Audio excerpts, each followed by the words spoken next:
Harinam Sankirtana. This is the proof. It's very, very nice. Okay, so we'll just once Ishan, once you've posted your Damayanti is also wearing the same t-shirt. Jai Sankirtan to Hi Jai. All right. Ishan is going to post verse 5 and we'll talk about verse 5. I won't take too long. We'll just have a discussion of like maybe half an hour. I'll just speak about the topic for half an hour and then next half an hour we'll just have a little bit of discussion. Okay, sounds good. All right. Is Amala here? Amala, do you want to recite the verse? Okay. Ainandatanuja kinkaram patita mam vishame pavam badhau kripaya tava pada pankaja sthita dhuli sadarshanam vichintaya. And translation? He has not posted it yet. O Okay. son of Maharaj Nanda, I'm your eternal servitor. Yet somehow or other I have fallen into this ocean of birth and death. Please pick me up from this ocean of death and place me as one of the atoms on your lotus feet. All right. Jai, thank you for reading that wonderful description. So this verse talks about states of souls. Okay, very nice and very interesting. I can't actually get over seeing everyone wearing the same t-shirt. Either everyone is in saffron, half of the call is on saffron, or half of the call is on wearing the Sankirtan t-shirts. It's really nice and I want to wear mine, but I don't know where is it. Anyway, so it talks about two status, okay, two states of the soul or two positions of the soul. Okay, and now you decide where you are, where you stand, and then how do we get into a better position. So first position is constitutional position. We know that, right? And second position is the conditioned state. Okay, what do you understand by constitution, Rohan? Constitution is like an institution that makes all the rules and regulations. Okay, something more prominent, something more eternal. So constitutional position, what is the constitutional position of the soul? Can anyone answer? Shivani Bai, do you want to answer this? You spent like 3 months now in the ashram, right? Okay. Raj Malik, do you want to answer on behalf of Shivani Ba? Being servant of the Lord. Being servant of the Lord. And it's very interesting and this is a constitutional position. Like it or you don't like it, doesn't really matter. When I was a kid, I had this obsession of becoming a wife. I thought that's a full-time career. And many of you know, I've repeated this, I don't know, maybe like 1,000 times already. But as a kid, you have all these choices. I want to be a doctor. I want to be a nurse. I want to be a pilot. But not necessarily we think about what is the constitutional position. No one says I want to be a servant of the Lord. I don't know, maybe like you when you sadhus get married and you have children, maybe your kids would say that I want to be the servant of Teacher Gopinath. That's a totally different scenario. But a constitutional position of the soul is that I am the eternal servant of Krishna. And being an eternal servant of Krishna, what does it do? Like, what kind of symptoms would you notice on such a devotee? Has anyone seen a devotee who has kind of like looks like a very surrendered person who has given up everything and is serving the Lord and has like some kind of like wonderful bliss? Has anyone encountered any devotee like that? Okay, who is it, Monil? I see you're nodding the head. Like, I've not seen, but Srila Prabhupada comes to my mind.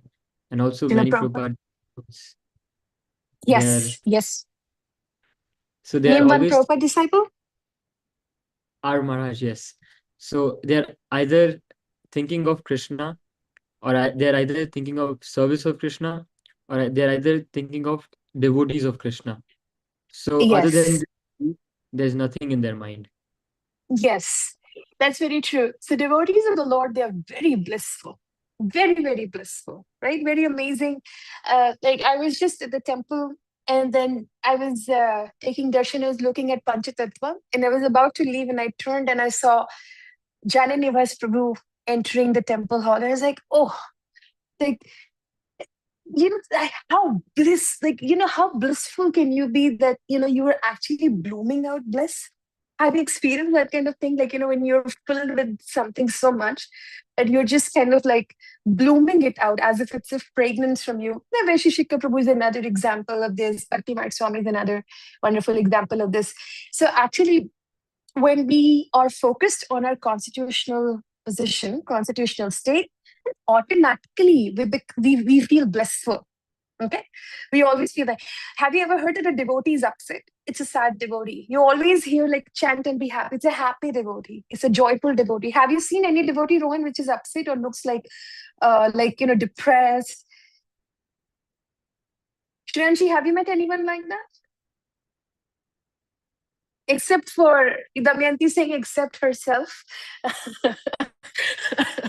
Yeah, except Damayanti, but in general, we'll always find devotees very blissful and very happy.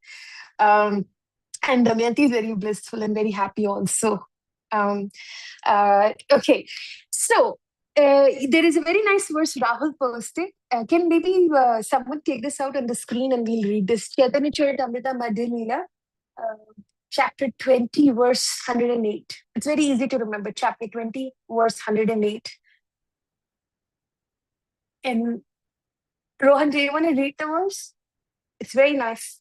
I think this is one of the most quoted verse. Just a minute, Prabhu.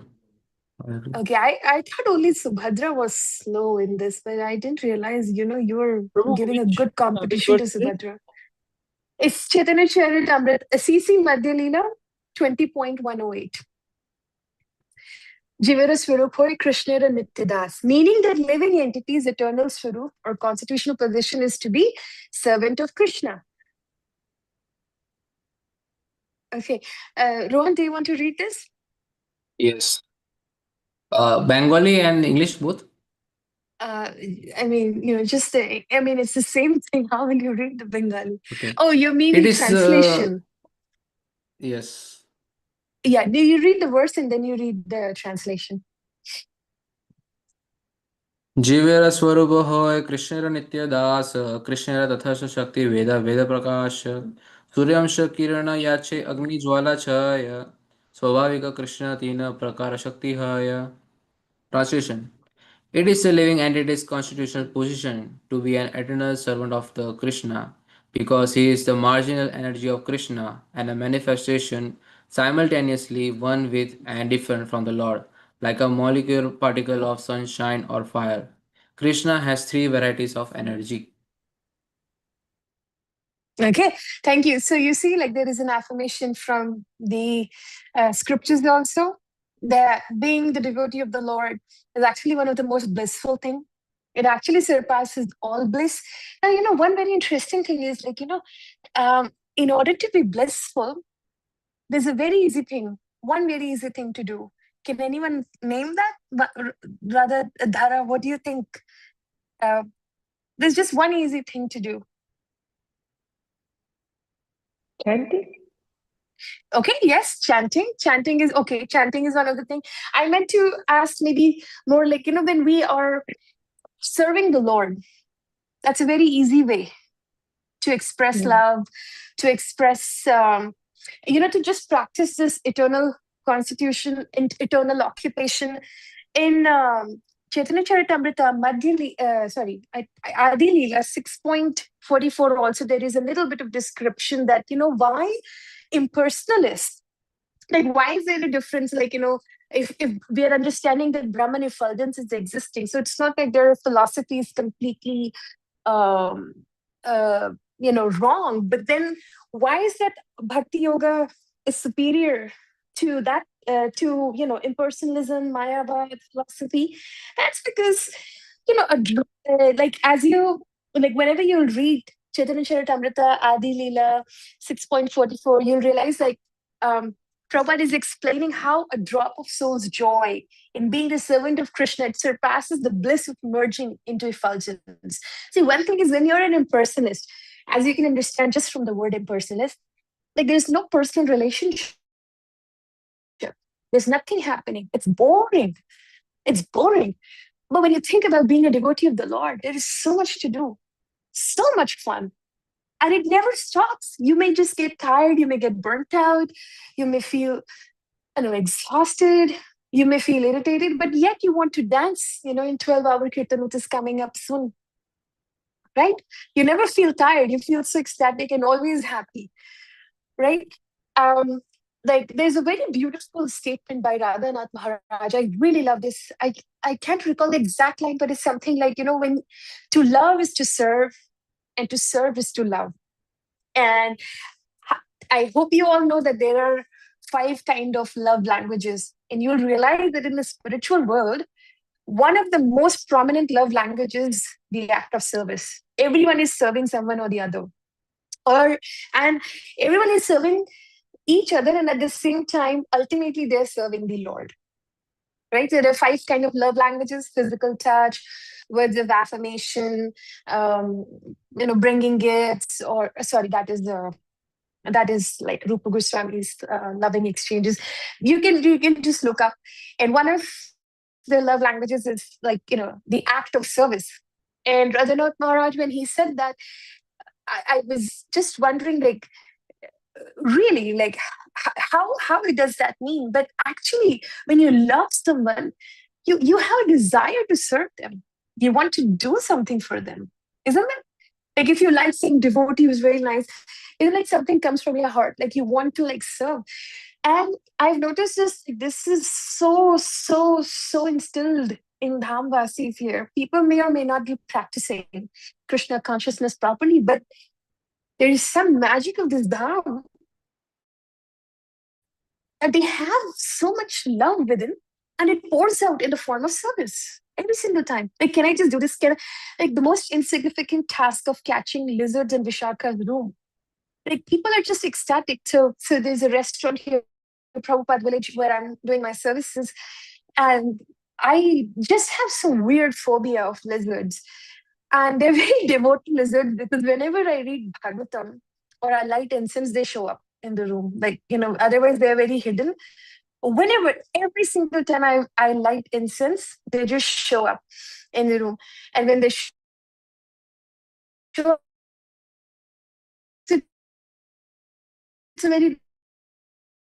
it's a ritual. Like, I light and I shout, I like, these serving. And, 1 or 2 devotees are like so enthusiastic and ecstatic, they'll keep running, and they're very happy to catch the lizard and release it into the garden. And they're not getting anything out of it. But this is such a love language for them. This is like, it's so important for them to serve someone. It's very, very important. The other day I was sharing this reflection that, sometimes like it's a little Bollywood thing that, when you love someone, you can actually go way beyond. Even if like anything happens to you physically, you're really not concerned. So when I visited Dham for the first time, people were standing very close to each other, and naturally there was a smell of people, devotees sweating in the temple hall, and I did not like that part. And second time when I visited the Dham, I had this realization that I'm sitting in an air-conditioned room because I'm feeling very hot, and the one who is serving the Lord, that means like the person will naturally sweat. So this person is loving the Lord, that's why he's serving the Lord, and that's why he's sweating. And like me, who's a judgmental devotee, just like, I don't like the sweat. So this love language is very important, and every devotee should be developing this. And once we have this, automatically a lot of things become very easy. A lot of things become very easy. Can you actually imagine living without love? Can anyone? I'm glitching. My internet is bad. Is that bad for everyone, or is this bad for just bad Sarthak? Okay. Am I glitching? Please raise your hand. Because I actually don't understand the sign languages. I'm yet to. Okay. Is this better now? Is it better now? Or should I? Okay. If I'm glitching, maybe Dhara, you just signal out. Maybe I'll connect it to my hotspot or something. Can anyone imagine living without love? A lot of people think that, they just don't have any love for anyone. They're very stone-hearted. Oh, I can never love someone. Or just because they're brahmachari, they cannot love someone. Do you think that you can live without love? Can anyone read the chat? I can't actually see the chat box. Shakiba Prabhu is saying that, no, I can't. I'm a certified lover girl. Certified love. And then Damayanti Prabhu is saying, Prabhu, she's saying, love, Prabhu, is our only strength here. No, we cannot live without love. Oh, Damayanti and her, poor jokes. Shivanshi, love is the only hope. I can see that one. That's very nice, right? There's no way that you cannot love someone. And it's a very deep thing. Very deep thing. Like, there is no way anyone cannot love anyone. Like, sometimes when I reflect on, like, why would someone be depressed? Anytime I'm speaking to anyone, having any check-in. Oh, so can you guys hear me? Can you Prabhus hear me now? It was glitching? Okay. Whenever it's way too much and you want me to switch the network, just, unmute and let me know. Okay. All right. So it's like impossible to not love. And, sometimes why do you think someone falls into depression? Okay. Aryan and Amla, are you still doing that joking thing? Okay. Yes, Kianshi, please go ahead. I feel we get depressed because we have unrealistic expectations, and when those expectations don't get fulfilled, then we just get sad. Okay. Unrealistic expectations. Okay. Desires. What else?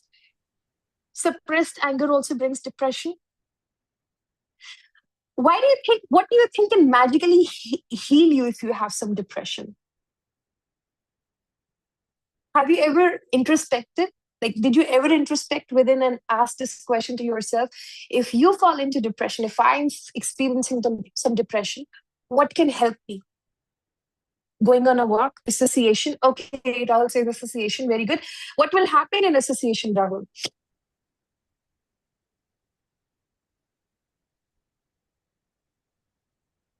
Revealing your heart. Okay, Rahul, is this working? Yes, it is working. It's just the fan is on. That's why I'm typing, because voice Okay, of okay, because I can't really see the chat box. Sorry. Prabhu, a few Go ahead. days ago, I heard something that really, but I don't remember the exact word. It said, depression is the suppressed emotion, or something like that. Anger. When anger is suppressed, it actually leads us to depression. What And about sadness? I don't know. I'm not sure too much about that part, but I know when anger is not released, and when your anger is actually coming from from this feeling of this is injustice, this is wrong, unfair, or it can actually take you to a very low mood, depression, things like that. Regardless, when I think about depression, and I feel like what could actually help me is love.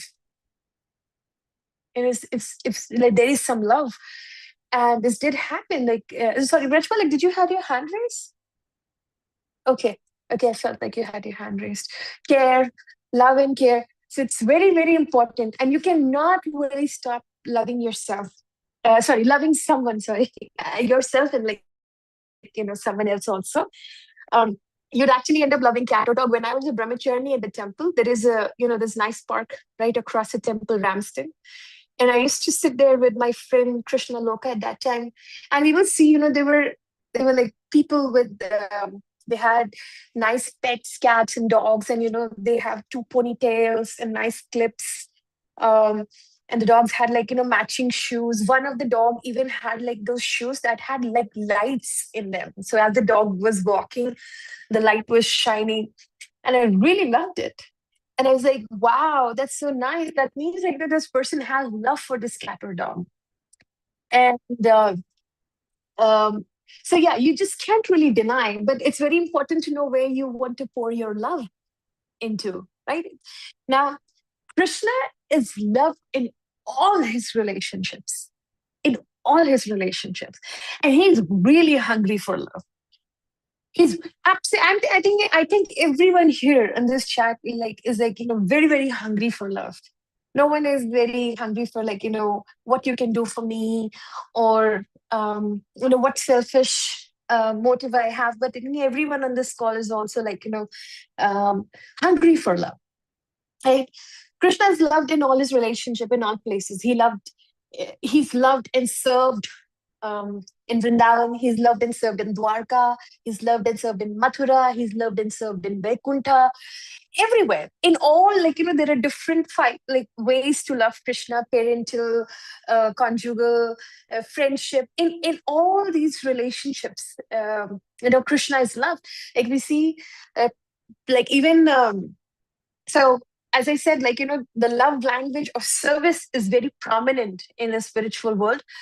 So you see, even when we talk about the parental mood of loving Krishna, so when Uddhava is visiting Vrindavan, Nanda Maharaj is actually praying to offer services at the lotus feet of Krishna, right? When we speak about Sakhya Bhav, Sakhya meaning friendship, relationship with Krishna, the mood of friendship, even there, all these cowherd boys, and they're being led by Sri Dama. And they are wrestling with Krishna, and they get onto the Krishna's shoulder and pull him down. And in wrestling, they actually you can actually get hurt, you can actually get some pain in the body.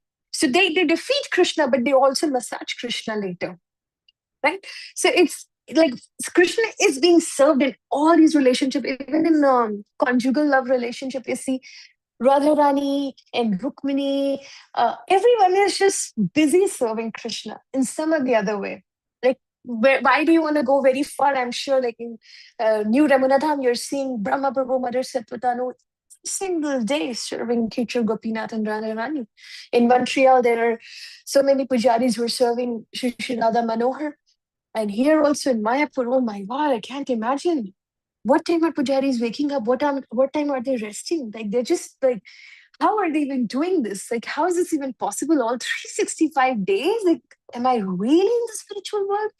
What about the burnout? What about a day off? But it's really incredible. Even Lord Balram, he's willing to serve, no matter what. He's willing to serve. He serves as what? How does Lord Balram serves Krishna? Anyone?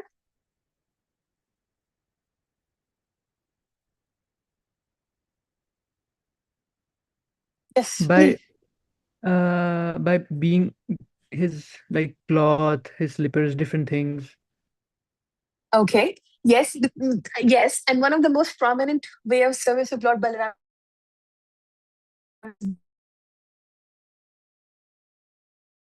the Sheshnag. I think I froze. Are you all there? Yes, we lost you when you. One of the most prominent service is. That was like a drum roll. Most prominent service of Lord Balaram is being Sheshnag, right? Even when he comes as Lakshman, Lord Balaram comes as Lakshman, even then he's serving Lord Ram in the forest, creating this structure where they can temporarily reside, and the next day they're moving to another place, and having so much patience doing the service. Even Lord Shiva, he wants to participate in some of the other ways. So he was he had a very good involvement in Ramayana. He comes as Hanuman, but in Mahabharata, he doesn't have much to do. So he just chooses to serve by sitting on the chariot, on the umbrella of the chariot, right? That's the most I don't know, sometimes when I think about it, I think it's a funny service. Like, it's not funny in an offensive way, but it's like very funny and sweet. Like, I don't know, you're not going to give me any service. Okay, fine, I'll just find my way to sit on the chariot, And I'm a person, I'm a devotee who has, Ashtasiddhi, but then yet I'll manage myself on the umbrella of the chariot. So it's just very interesting and very, very nice. Now, this taste of bhakti, this can be achieved by some combination. Does anyone know what is that combination? It cannot be achieved just by okay, nice that you can attend the morning program. It's very good. But what else do you have to do? What is that combination?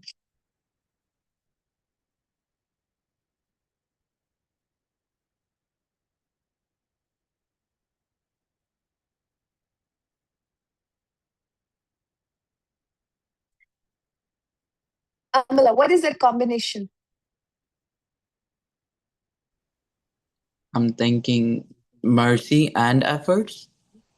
No. That is something that we get. Efforts we put in, but in which direction do we put efforts? Okay, yes, Aditi is right. Aditi is saying chanting. Yes, chanting is one of the things.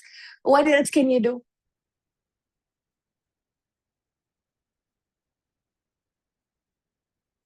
How do you get the taste of bhakti? By Shravanam, by listening. Okay, very nice. What else can you do? Our devotees eat prasadam. Oh, sorry? Devotees and eat prasadam. I can't hear you. Can you unmute and then say and wait? Okay. So I said serving devotees, Yes. honoring prasadam. Yes, serving devotees. The main thing is serving devotees. Yes, Damayanti, please go ahead. Sharing the knowledge with others. Sharing the knowledge with others. It's very, very, very nice. The taste of bhakti can actually be achieved. So one combination is that I've just heard from so many devotees is, hey, no matter how much you can study and read, no matter how much you chant, but actually, if you don't render services, you're actually not going to have any realization and taste in bhakti, right? What will happen if you just I give you one room and here is Bhagavatam and you just study it? What would happen to you? Can you imagine yourself? Literally, I'm living that right now, but I give you one room or one apartment and okay, bored. Why bored? Why Bhagavatam gives you so much taste? Why would you get bored? Okay, can you Prabhu's not type because I'm sorry, I cannot see the chat. Yeah, I was saying we'll get bored because we are not listening it from somebody and we do not have that determination to. There is no association. Yes. What else? You can become arrogant, right? I'm just studying. I know so much. Look at all these losers serving from 10 to 12, calling it a Bhakti Academy routine. Isn't it like you? Would you feel like that? I had some devotees who felt like washing pots in the kitchen or helping with the groceries was like too hard and it just did not make sense. And they were here to learn some shlokas and verses and read, but then at the same time, they didn't have much realization. Actually, Jayapataka Maharaj was emphasizing this in one of his classes here in Mayapur. He was just saying without services, you can't really have the taste of bhakti. It's very important that we have that. Even Krishna appears as Lord Chaitanya. He's coming in the mood of a devotee. Devotee means someone who's devoted, right? I mean, we can take a look at this verse, but maybe I think we don't have enough time. If you see Madhya Leela 13.80, there is I think it's 13.80 or 82, something maybe somewhere around that verse where Chaitanya Mahaprabhu is actually expressing his joy in Rath Yatra and how much he wants to be servant of the servant, right? It's very important that, and being someone's servant is not attractive. When I was really new in this movement, and I was just like, overwhelmed with like, very like, there was just certain things that I couldn't digest the way people were talking. Like someone was quoting, "I'm warm in the stool." And I was like, what? I'm not warm in the stool. I'm definitely not that. And or someone was expressing like, I'm your servant. I'm a servant of your lotus feet. And I was looking at my feet. My feet was neither lotus looking like, nor I was looking for a servant. So it was just a lot to digest. But then, when you eventually practice and you get to know, and like, if only, let's say, Prabhupada would have said, you know what, if you practice Krishna consciousness, if you chant your rounds 100%, in this lifetime you will become a king. Don't you think a lot of people would be attracted to it?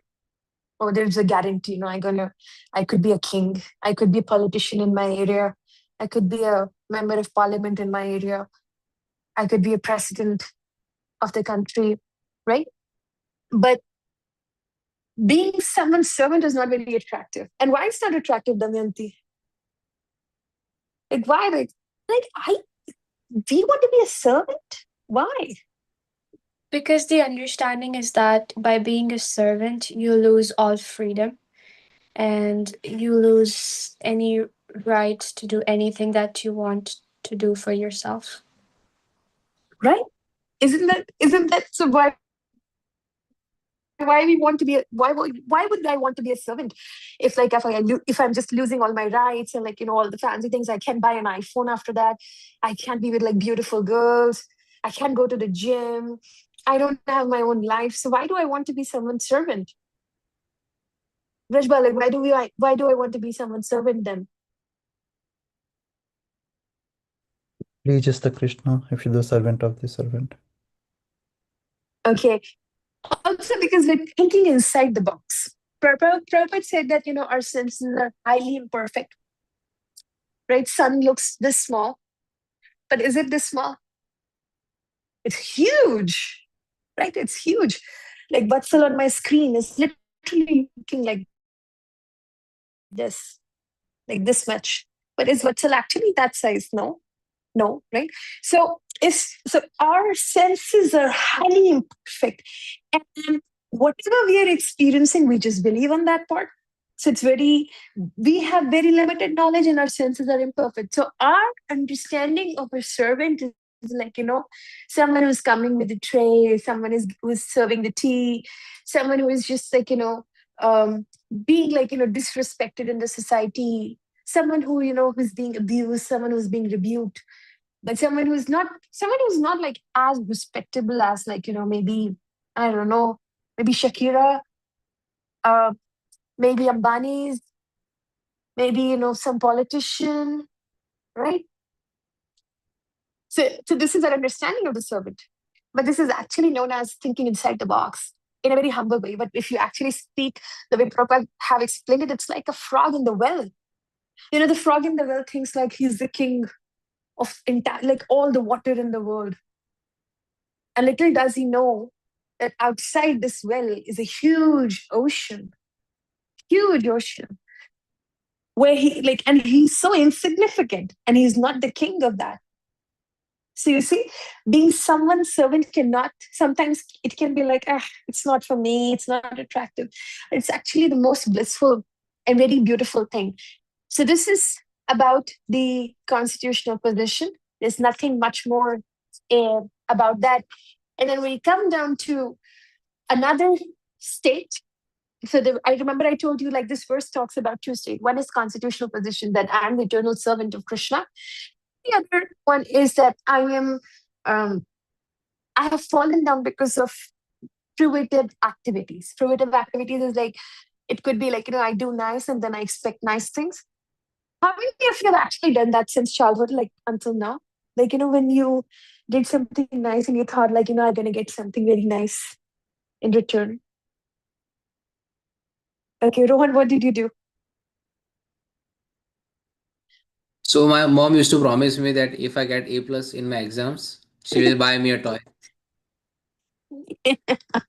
Okay. Who else? Like, you were doing something for like a good return. Yes, Raj Balak. I used to massage my father for money.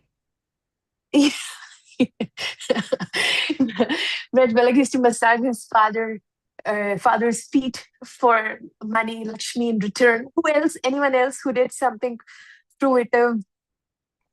I used to do all household work from morning to night and get no money in the end. Oh, that's sad. That's like, maybe that's why you came to Krishna consciousness, because you got distressed working so hard and got no money. Sarthak, you wanted to say something? Okay. I used to do this. Jivadaya is asking, you guys used to get money. When I was a kid, all year I used to maintain a journal of what all nice things I did and what all bad things I did. And in nice things, I would write like, I fed a cow, or like, I did this, I did that. And then I would write that down to Santa Claus as a letter. And no year he gave me any gift. So because I had a Christian friend who used to do the same, so I was following this, and I never got any gift on Christmas. And every year I would like, be in a hope. So this is what happens, like, sometimes, and this is very cute, but in general, like we get attracted to the fruitive actions and we fall down in our conditioned state. And we've heard like material life is actually compared to an ocean. This is a very nice description how Prabhupada explains. It's in Canto 4, somewhere around chapter 21 or 22, where Prabhupada is giving this nice description. That material world is like an ocean, and the waves. Have you actually experienced a strong wave? Has anyone like been in the water and experienced a strong wave? And they were like, "Whoa!" Yes. So the waves are the threefold miseries. Threefold miseries. Remember, we discussed this before. Anxiety caused by people and other people, living entities, like lizards in Vishaka's room, or anyone else, like all these anxieties. So this is one kind of threefold misery. Second one is by my own words, by my own mind and my own body.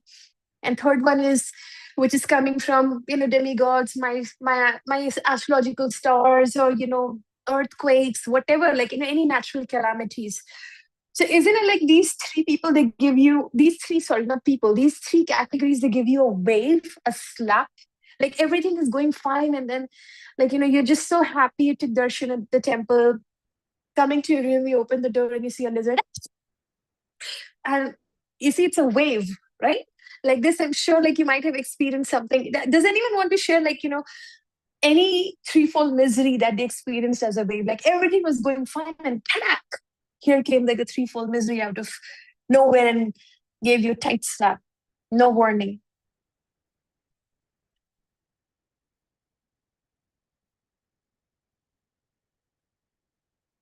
Okay. Yes. Sure, Anshi, please go ahead. Actually, it was in 2020, 22, and I was almost going to complete my degree, and suddenly I get a call from my family. Um, and this was very unexpected. Like, I get a call. I have an exam tomorrow. I don't know what to do, whether I catch a flight. Then I call my professor. I'm like, I'm not going to give the exam. And I caught the flight, but I just missed. So, so that was like, like I didn't suddenly like when somebody leaves you, the whole situation flips. And like then I saw Yeah. like the absence of someone just changed our lives forever. So I could see Oh, like suddenly, yes. things are not working in my favor. So so that I think Yeah. that was like a how like Like you a said wave. like the misery strikes, and it strikes you Like so a wave. hard that it takes time to heal. Yeah, So it's like like you're in the water and you just got hit by a wave and you got hit on a stone, like a hard stone. Thank you for sharing that. Ishan Tor. A tour, yes. Toronto, that's Toronto, Prabhu. Oh, really? Yeah. Oh, I'm so sorry. I thought that's New Zealand. Please tell me. Mine was, I think when what happened was that I had an assignment and I was like, there was very less time left to submit, and I was like just submitting it on time and blah blah blah. And then because the professor is very like particular about timing, if it's one like even a few hours late, then it's I'm not accepting it anymore. And what I did is that Oh, instead of submitting yeah, the those assignment people that are I had real to, adibhautikas. Such professors are absolutely adibhautikas. Yes, yes, please continue. instead of submitting the assignment I had to, I attached another file and submitted something else. But then, and I didn't even realize, and then I just went to sleep, and then and then after the, and then after a week, the professor actually reached out to me saying that, oh, you submitted the wrong file, but it's okay, I allow you to do it. But like he has this kind of he's known for not not being merciful at all. Like he's very strict about things. But somehow Krishna then like he reminded me from his side that, oh, you submitted something wrong, and then could you resubmit it again? So Oh, yeah, so it was very interesting on that one. that was a wave. That was a wave. Yeah, it can give a lot of anxiety. Right? Feel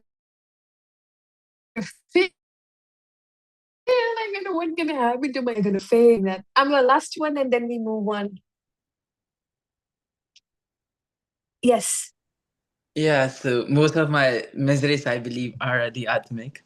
So this, I've shared it before, but I'll share again. I was supposed to go with Maharaj to Edmonton, and I was just really engaged in getting all the stuff. Then okay, this parcel has to go, these books has to go, everything. I'm packing up the whole night, a lot of stress for no reason, and then once I'm done everything packing, we are there at airport. Okay, bag is here, everything is here.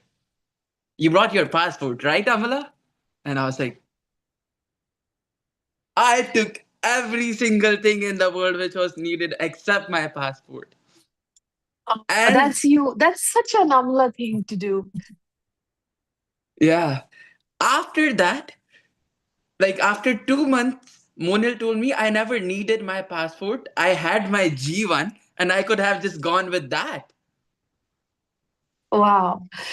So these waves in the material world were like, making you whirl around like as if you're in a washing machine of material world, right? That's very nice.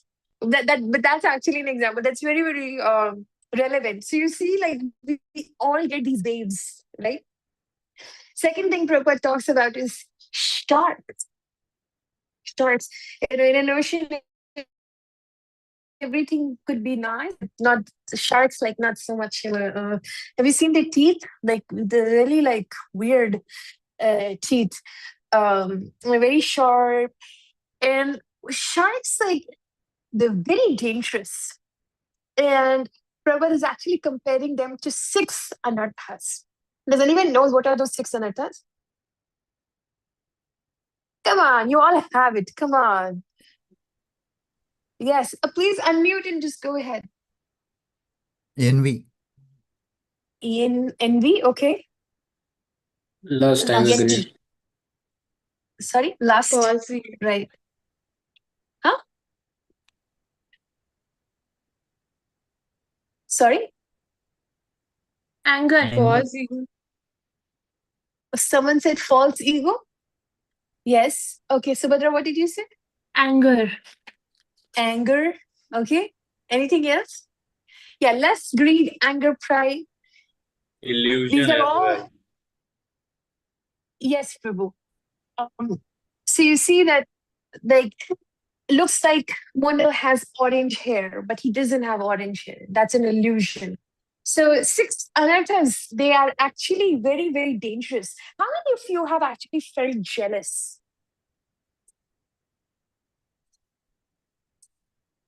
Of who? Me?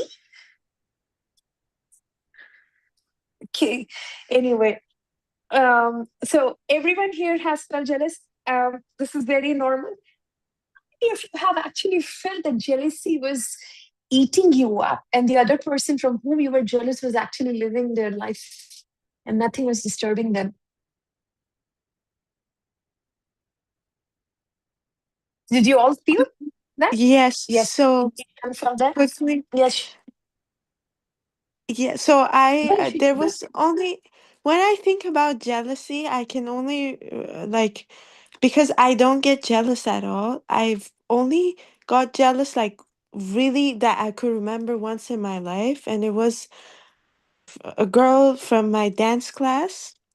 And then I was basically doing great. And then she came and took my spot, and I lost all the love Oh and my God. attention Did you I knock her had. down or no?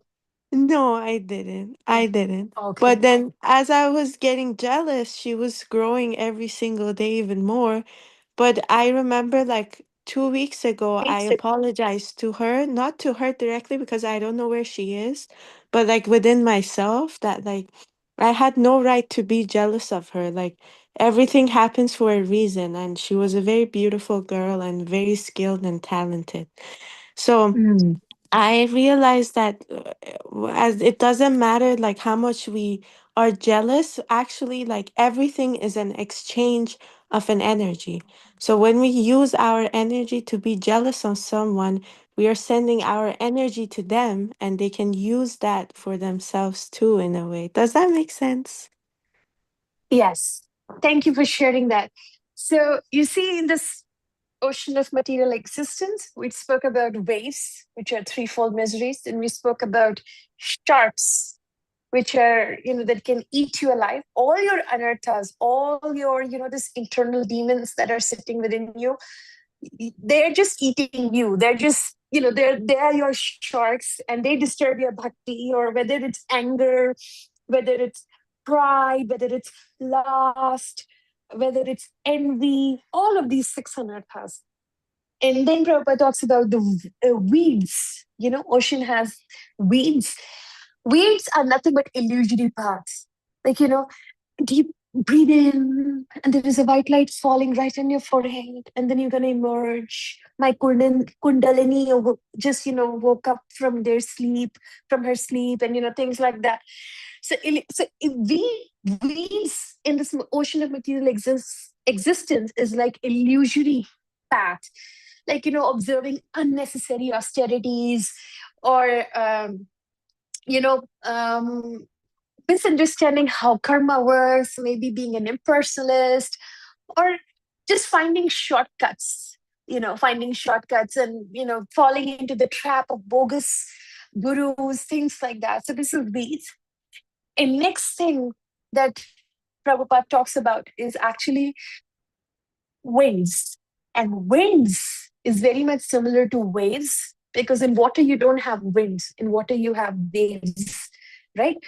But winds is compared to bad association. Did anyone ever had any bad association which felt like now you just feel like, oh my God, I was with a very dangerous person? Okay, Damayanti is raising two hands. Amala, you're raising two hands. Is it like, are you pointing out at each other or something? Um, okay. Ritai is raising her hand. You want to say something, Ritai, or you're just raising the hand for the question? Oh, I thought we were being asked to share something. Yes. Please go ahead. Yeah. I don't know. Before I moved into the temple, I'd spend a lot of time like talking to my siblings and my cousin was like really deep in like communism. Like they were all like, I don't know, this is gonna be the thing that saves the world, that we're gonna have like a communist revolution and all labor will be automated and we'll all just be able to enjoy whatever we want without any consequences. And the thing is, like, looking back, it seems really stupid, but I did see like a lot of appeal to that at the time. But then, I ended up moving into the temple, and I think I became much better for that with the better association I found at the temple. And the ironic thing is that some years later, I found out that my cousin no longer associates with their old communist friends and now says that they feel like they just escaped from a cult. And I'm like, oh, interesting. Which one of us is saying that now? Thank you for sharing that, Nitai. Yes, bad associations can actually take us away. Now, imagine if you have a combination of all these things in your life every single day, and you wouldn't even know. Like you're in this material ocean, and imagine yourself, you're drowning, and then there are waves of, so many things, threefold miseries. Like every now and then, you're just being, thrown here and there by the waves of threefold miseries, and there are sharks of your own anarthas, roaming around here and there, really ready to like bite you and kill you. And then there are weeds of like, so many illusion and solutions that look real to you, but are actually illusion. And then, if you take out your head outside the strong wind of bad association, isn't that like hell? Like, won't you feel like you're in a very like ugly state? You won't feel comfortable, right? So in such a situation, what can actually rescue us is a boat. And does anyone know what is this boat? This boat is actually Krishna consciousness, right? This boat connects us to the Lord, or is the Lord, is Krishna consciousness. And as far as we hear, we chant, we remember the Lord, it just becomes completely easy for us to get out of this conditional state. So with this, I'll just revise. We discussed about the fifth verse, and in this fifth verse, we discussed about two states of the soul. One is the constitutional position of the soul, and then we spoke about the conditioned state of the soul. Constitutional position of the soul was just more about how we all are the eternal servant of the Lord, and that is ultimately very blissful state. Yet we may or may not be ready for it, but we have to keep trying and keep praying for that. We discussed about how in the spiritual world, a very prominent love language is the act of service. And we also discussed about like how service can lead us to have wonderful realization and taste and bhakti. Okay. And then we spoke about the second aspect of this verse, which was being a conditioned soul. And we heard so many examples of how, Subhadra worked day and night, but got no money. And, we were like attached to fruitive actions, and we were falling down. And at the same time, we're in an ocean, which is really dangerous. And we don't even know how dangerous, sorry, it is. Please, sorry, I'm sorry, I'm just fumbling a little bit. And at the same time, when we're drowning in this weird ocean, which is full of all, different things like anarthas and threefold miseries and illusory path and bad association and all sorts of negative things that can just keep pushing me away from the Lord, there is one boat that comes. That is Krishna consciousness, right? And Guru, Krishna consciousness. And as long as we hold that boat and get onto that boat, we'll be saved. We'll be absolutely saved. With this, I end the discussion today. But if there is not anything in regards to this was a very simple verse, and very, very light, and very, very something that you can meditate upon all day today. Anyone would like to add anything?